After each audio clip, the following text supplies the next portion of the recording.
আমাদের আজকের প্রোগ্রামে তোমাকে চাইয়ের আসরে আমি মুনমুন সেন আপনাদের স্বাগতম করছি।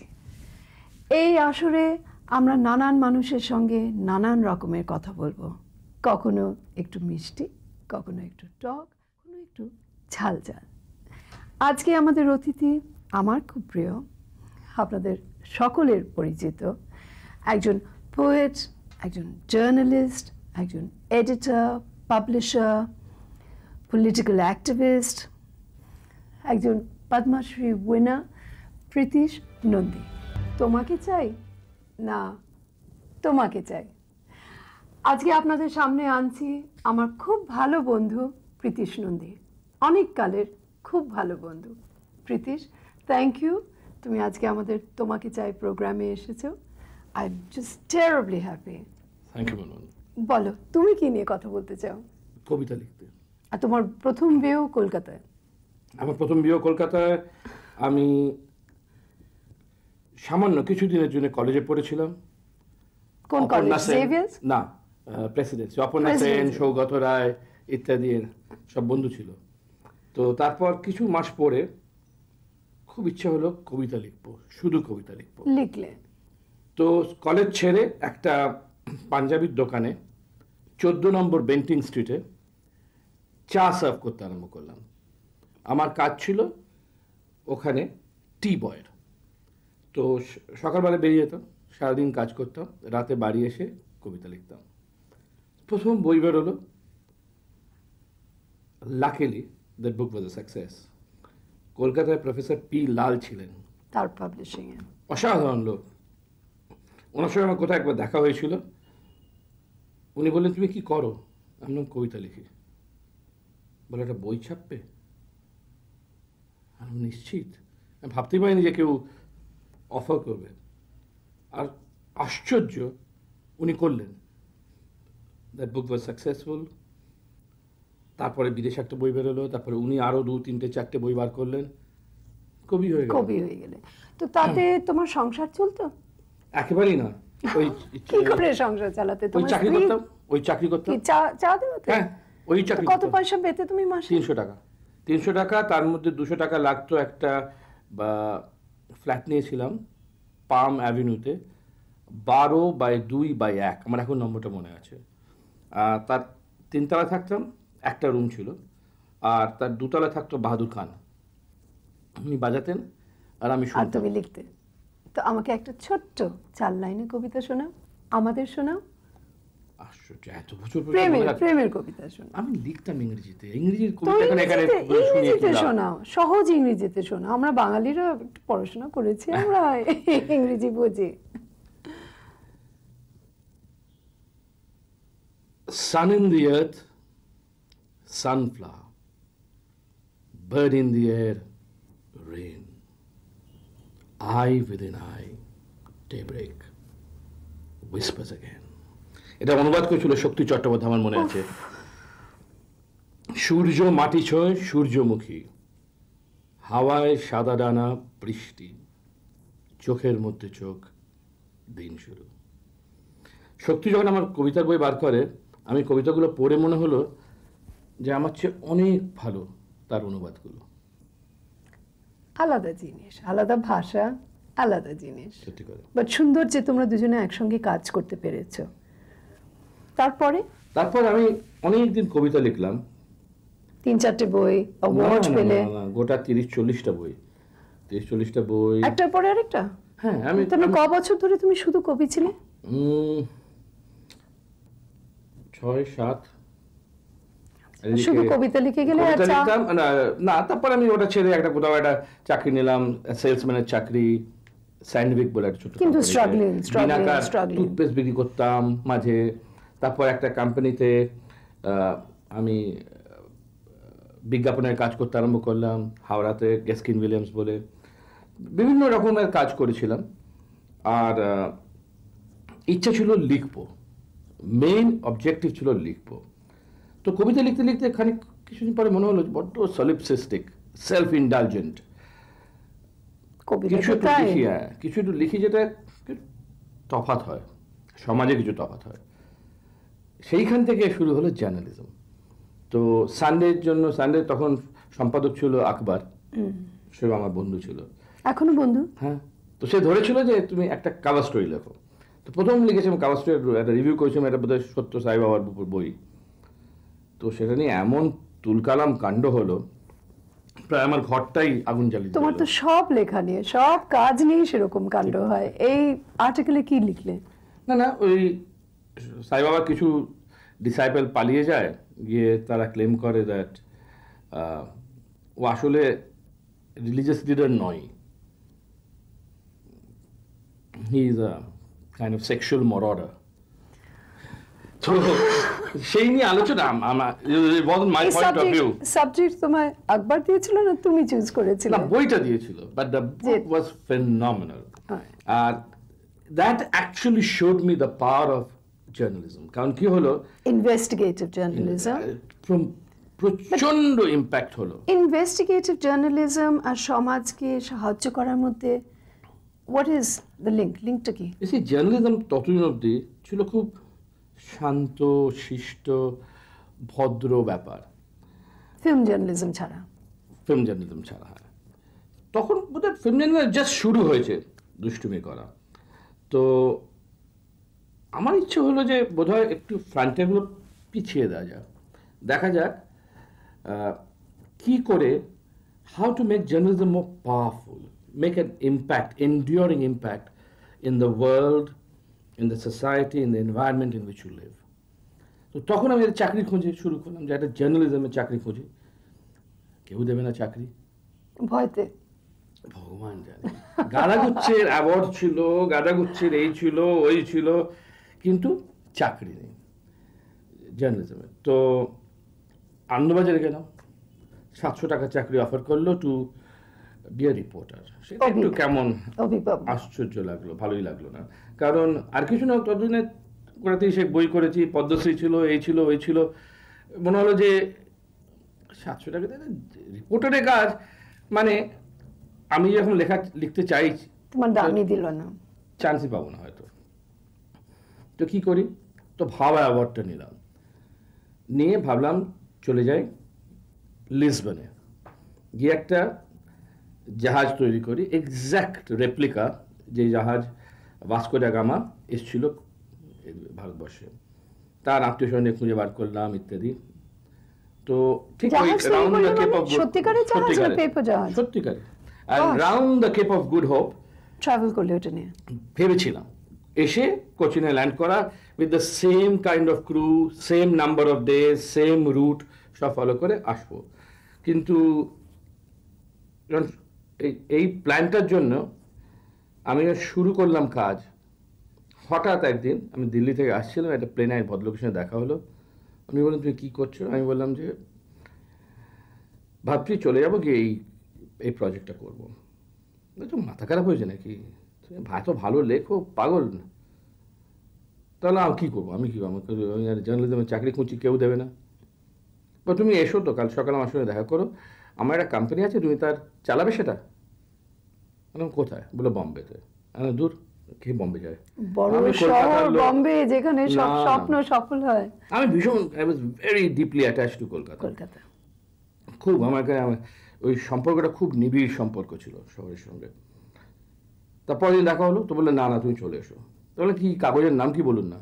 বলে কাগজের নাম হচ্ছে টাইমস অফ ইন্ডিয়া, আর উনি ছিলেন তার চেয়ারম্যান অশোক জৈন। উনি আসলে থাকতেন আমার পাশের বাড়িতে, সেটা আমি জানতাম না, এই আলিপুর পার্ক রোডে। তো আমি রাজি হয়ে গেলাম, আর বিশ্বাস করবে না, 48 ঘন্টার মধ্যে কলকাতা ছেড়ে আমি বম্বে পৌঁছে গেলাম। প্রীতিশ, তুমি বম্বেতে জার্নালিজম থেকে এডিটিং, পাবলিশিং সব শুরু করলে, অনেকগুলো জার্নাল এডিট করতে তুমি? আমি আসলে জয়েন করি as publishing director of the Times. এই চাকরিটা ছিলই না, এই চাকরি তৈরি হলো, তার মানে অশোক জৈন, তার মানে I use to look after the whole group. তো তখন আমি যখন এলাম, দেখলাম যে জার্নালিস্টটাকেও সবাইকে পিকুলিয়ার রিয়াকশন, এ কি করে চালাবে, জার্নালিজম কি জানে, কলকাতা থেকে এসছে। Bombay was the hotbed of journalism, Delhi was the centre of journalism, কলকাতার ছেলে কি জানবে জার্নালিজম, তো সাহিত্য করে, কবিতা লেখে, দূর। তাই ভাবলাম যে কি করি। তো ততদিনে ইলাস্ট্রেটেড উইকলিটা মরে গেছিল। আমি বলতে চাই তুমি কি করেছো। আমি ডেন্টিস্টের কাছে যেতাম যখন, অপেক্ষা করতে হতো, ওই ইলাস্ট্রেটেড উইকলি ম্যাগাজিনগুলো দেখতাম, বন্ধ করে রেখে দিতাম, একদম মরা একটা ম্যাগাজিন। তুমি আসবার পরে ইট ওয়াজ ম্যাজিক, তোমার ট্রান্সফরমেশন যেটা হলো ইলাস্ট্রেটেড উইকলির জন্য। প্রায় বন্ধই হয়ে গেছিল, ইনফ্যাক্ট সত্যি করেই বন্ধ হয়ে গেছিল। 6 মাস বোধ হয় বেরোয়নি। এটা close down at a circulation of 13,000 copies. তো আমি যখন বললাম এইটা আমি রিভাইভ করব, সবাই বললো তুই পাগল হয়ে গেছো, তুমি একটা এত বড় কাজ নিয়ে এসছো, দিস ইজ সুইসাইড, হতেই পারে না, nothing can survive, this magazine is dead. চলো দেখা যায়। What did you do? তো আমি প্রথমেই শুরু করলাম on the 2nd of October, I think 1983 প্রথম ইস্যু বেরোলো উইকলি আমার আন্ডারে, গান্ধী নিয়ে। It was a fresh look at Gandhi. It was not an attack on Gandhi. অনেকে বলেছিল ইমপ্রিন্টে আর্থার কোসলার আর্টিকেল সেরকম ধরনের না। No, it was a different look entirely from the Indian perspective. যে গান্ধীর রেলেভেন্সটা কি, আর ভেরি কন্ট্রোভার্সিয়াল তো হবে তোমার নাম আছে যখন। না, তারপর থেকে লেখা একটার পর একটা we started looking at things afresh, নতুন ভাবে। আর আমি কখনো জার্নালিজম সেই সেন্সে করিনি, ফুল টাইম জার্নালিজম। সেজন্য I think I brought in a new approach, a নতুন feel. But you were very lucky that you had Ashok Jain, কেন Illustrated Weekly, Filmfare, দেখলে বোঝা যেত যে some man has trusted you with a lot of money. It was expensive. তোমার you used ভালো ভালো photographers, এর ছবি, কাগজের কোয়ালিটি ভালো ছিল. You had lots of good journalists also contributing. হ্যাঁ, ছবি, ডিজাইন, গুড কন্ট্রিবিউটার্স। আমি চেষ্টা করলাম একবার একটা নতুন চেহারা দিতে। আর কারণ আমি বেশি পলিটিক্স বুঝতামও না তখনকার, আমি ভাবলাম আমি যা বুঝি সেইটা দিয়ে। তোমার মতে প্রীতিশ, এতগুলো কন্ট্রোভার্সিয়াল স্টোরিজ এর মধ্যে কোনটা সবচেয়ে বেশি কন্ট্রোভার্সিয়াল? বলা খুব কঠিন আসলে। অ্যাট ডিফারেন্ট টাইমস বিভিন্ন স্টোরির বিভিন্ন ইম্প্যাক্ট হয়। Bofors at one time was a big story. Chandra Swami was the first, I was the first man who ever realized যে চন্দ্র স্বামী বলবো নামে একটা লোক আছে। আমি বিদেশে ছিলাম, অনেকের কাছে ওর নাম শুনলাম, তবে আমি তাকে খুঁজে বার করা, এই লোকটাকে কোটি কোটি কোটি কোটি টাকা লুটছে, কত লোককে ঠকিয়েছে। বিদেশের বিভিন্ন দেশের নেতারা আমায় বলেছে, বিভিন্ন দেশের প্রাইম মিনিস্টার, প্রেসিডেন্টরা আমায় বলেছে যে ও গিয়ে তাদেরকে ঠকিয়ে এসছে। তো that was a big story.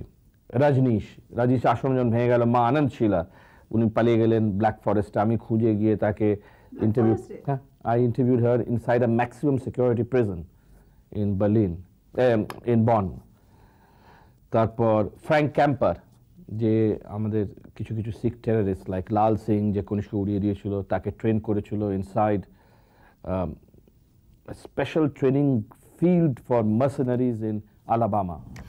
এইসব গল্প সময় যখন when you expose them, তোমার কোনো সময় মনে হয়েছিল যে হ্যাঁ, I am not being objective, আমার সিম্পাথি চলে যাচ্ছে towards the victimized? Or was it always objective? I never claimed objectivity in that purest sense. আমার বিশ্বাস যে একটা জার্নালিস্টের রেসপন্সিবিলিটি হচ্ছে to always stand for the underdog. জার্নালিস্টের কোনো দায়িত্ব নেই towards the torturer, the criminal, the rogue, the rascal and the leader. Always on the side of the system. Always against the system. Against the system. আমায় বলো, আমার একজন বান্ধবী, she was one of the first in India to have a child out of wedlock. যে কোনো কারণে you went for her. তুমি প্রথমে আমাদের জানালে যে নীনা গুপ্তার বাচ্চা, ও জানাতে চায়নি, was the daughter of Viv Bridges. এটা কেন করলে? Was it really newsworthy? দরকার ছিল বলার এটা? না, not at all. এই গল্পটা ছিল I was doing an interview with her. ইন্টারভিউতে উনি বলেন যে, আমি বলি যে এই বাচ্চাটা আপনার যে বাচ্চাটা হচ্ছে তা বাবাকে এমনি নর্মাল করে জিজ্ঞেস করে, বললো ভগবান দিয়েছেন, ঈশ্বর দিয়েছেন। তাই বললাম কথাটা তোমার ভালো লাগে না, আমি বললাম ঈশ্বর কি দেখলাম হঠাৎ দেখলাম ঈশ্বর একটা 6 ফুট লম্বা কালো ওয়েস্ট ইন্ডিয়ান। বললাম বাহ, এ তো বেশ ইন্টারেস্টিং ঈশ্বর। তো আমি আমার রিডারদের বুঝালাম যে এই হচ্ছে ওয়েস্ট ইন্ডিয়ান, এই হচ্ছে ঈশ্বরের চেহারা। আমি কিছু বলিও নি, আমি শুধু বার্থ সার্টিফিকেটের তা ছাপিয়ে দিলাম। বাট তুমি তো ওর তরফ থেকে দেখো নি প্রবলেমটা, যে এই সমাজে, এই দেশে where there is so much hypocrisy, ওকে একলা মানুষ করতে হবে একটা বাচ্চাকে। Maybe Richard had a problem, maybe the father had a problem তাকে তার নাম দেওয়াতে। But there is no problem in living with the truth. We must all learn to live with the truth. তাহলে তোমাকে সমাজ সেবা আরেকটু করতে হবে, সমাজকে শেখাতে হবে যে we must be more honest. আমি বলছি না আমাদের দেশে it is full of hypocrisy. We're so corrupt, there is so much hypocrisy. Maybe you should channelize, তুমি যেটা কাজটা করতে যাচ্ছ সেটা আরেকটু বেশি চ্যানেলাইজ করা উচিত। What is the objective of journalism? To try and say the truth. যতদূর সম্ভব, যেটা আমি বিশ্বাস করি যে সত্য। অনেক সময় সত্যের অনেক রূপ থাকে, অনেক সময় মানুষ ভুলও করতে পারে, সেটা আমি অস্বীকার করছি না।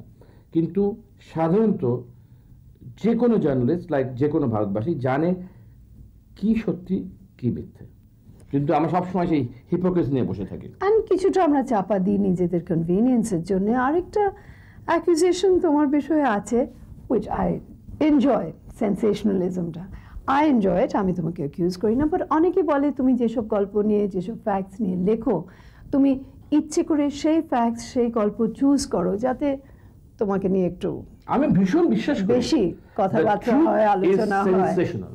সবচেয়ে ইম্পর্টেন্ট জিনিস মনে রাখতে হবে, the truth is absolutely sensational. It is stranger than fiction. It is more moving than fiction, and it is absolutely sensational. সেইটা যদি আমরা বিশ্বাস করতে প্রস্তুত থাকি, সেইভাবে তোমার লেখা লিখেছো অলওয়েজ, কারণ আমি সেটা জানি, আমি নিজে দেখেছি। আমি বিশ্বাস করি না যে বাই আন্ডারস্টেটিং দ্য ট্রুথ, সেটা রেখে ঢেকে বলে you are doing any justice to it. In your personal life, তোমার নিজের জীবনেও কি তুমি এত সৎভাবে জীবনটা পালন করেছো? সবসময় সত্যি কথা বলতে পেরেছো? চেষ্টা করি, যতদূর সম্ভব চেষ্টা করেছি। প্রীতিশ, বলো, তুমি তো অনেক বললে তোমার জার্নালিজমের বিষয়ে, তোমার এডিটরশিপ, তোমার পলিটিক্যাল ফরেজ, তোমার মিড ডেতে কত সমাজ সেবা করছো। তোমাকে আমরা যে চোখে দেখি অ্যাজ এ গ্রেট লাভার, তার বিষয়ে কিছু বললে না? বলো। না, ভদ্রলোক বলে না, বাট তুমি ভদ্রলোক নয়। আমি যদি পুরুষ হতাম, আমি প্রীতিশ নন্দী হতাম। I like you. প্রীতিশ, আমার সত্যিকারের একটা কথা বলো, কবার বিয়ে করেছো? সত্যি? অফিশিয়ালি? দুবার। তুমি অনেক কাজ করেছো, তুমি কবিতা লিখেছো, চা সার্ভ করেছো, পাবলিশার, এডিটর, পলিটিক্সে ঢুকেছো, বিয়ে করেছো। আমার favourite picture of Pritish Nandi হচ্ছে আ লাভার। তুমি 3 বার বিয়ে করেছো, 2 বার বিয়ে করেছো, তার সত্ত্বেও তোমার পাশে যেসব মহিলাদের নাম এসেছে, আমি জানি আজকে তুমি স্বীকার করবে না, বিকজ আমরা টেলিভিশনে কথা বলছি, বাট যদি সত্যি হয়, স্বীকার করে না, তুমি চোখ মেরে দিও যদি সত্যি হয়। তুমি যখন কবিতা লেখো, পাশে তার নাম এসেছিল মাল্লিকা সারাভাই, আমার খুব ভালো বন্ধু। সে ভেরি ইন্টেলিজেন্ট, ইন্টেলেকচুয়াল, তো মানিয়েছিল তোমাদের দুজনের। আমার মনে হয় তোমায় যখন প্রথম মিট করেছিলাম ম্যাক্স বিনোদ ভবনের একটা পার্টিতে, আমার মায়ের বাড়ির নিচের তলায়, তুমি আমার সাথে বসে অনেকক্ষণ ধরে কবিতা নিয়ে ডিসকাস করে গেলে, আমার বিয়েটা প্রায় ভেঙে গেল প্রায়। কিন্তু তখন তোমার প্রথম স্ত্রীকে আমি দেখেছিলাম এত লম্বা একটা ঘোমটা করে, মুখ ঢেকে, তোমার পেছন চলছিল, ভেরি আনলাইকলি। আর তখন প্রথম নাম আমরা শুনলাম তোমার পাশে, মাল্লিকা একদমই ঘোমটা পড়া মেয়ে নয়। পরে আমরা শুনলাম একটা বিখ্যাত নাম, মেনকা গান্ধী। তো আমি জানতে চাই, তুমি মেনকার সঙ্গে যখন ছিলে, তুমি কি নিয়ে ডিসকাস করতে? What was the common point? Vegetarianism? এরা আমার সব বন্ধু। আমি জানি সে কুকুর ভালোবাসে, তুমিও কুকুর ভালোবাসো না, তোমরা দুজনে একসঙ্গে কুকুরের কজের জন্য কাজ করেছিলে, তাই তো? অ্যান্ড রাখি যখন তুমি সব টেলিভিশনে বন্ধু, কাজ সব করো, বন্ধু, সব বন্ধু। বাট কয়জন তো খুব প্রিয় নিকট বন্ধু হতে পারে? তুমিও তো প্রিয় নিকট বন্ধু। আমি তো কলকাতা ধরেই নিল যে আমি তোমার ভীষণই প্রিয় নিকট বন্ধু, আমিও ধরে নিলাম আমি তাই।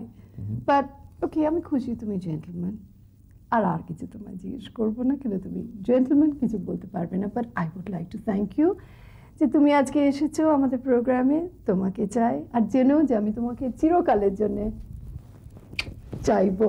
Thank you. আর আপনাদের, আমাদের প্রিয় দর্শককে অনেক অনেক ধন্যবাদ। আশা করি যে আমাদের এই প্রোগ্রাম তোমাকে চাই প্রীতিশ নন্দীর সঙ্গে আপনাদের খুব ভালো লেগেছে।